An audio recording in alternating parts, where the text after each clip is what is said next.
Jeg hedder Anne-Marie, og jeg går her på Bifrost. Jeg har en psykisk lidelse, mandedepressiv.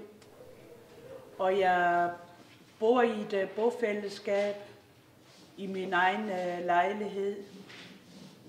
Samtidig så kan jeg være højt op og køre, og andre tider så går det almindeligt. Jeg får medicin for det. Har du også oplevet at være deprimeret? Ja, det har jeg. Ja. Men det er mest om vinteren, Okay. når det er mørkt og trist. Ja, Ja, så kan det være lidt hårdt at komme ja, igennem. nemlig. Ja, det kan det.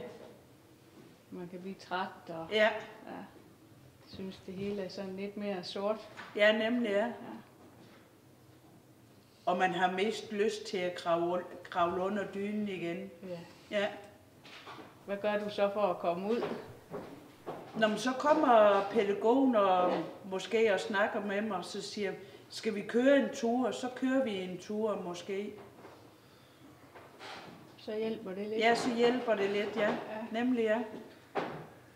Har du nogle gode råd til andre, der har en psykisk lidelse?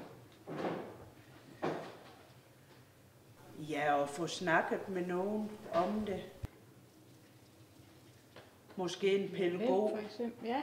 Måske en pædagog, men eller også ens læge kan man også snakke med. Ja, Ens det læge. har du prøvet. Ja, jeg har prøvet at snakke med lægen om det også. Ja. Så siger han noget, du godt kan bruge til noget? Jeg kan bruge til noget, ja. Nemlig. Hvad er det for eksempel, han har sagt til dig? Hvis du kan huske noget, han har sagt. Jo, at det er godt at komme ud i luften, ud i lyset om sommeren, ud og cykeltur eller gå en tur, ud i lyset.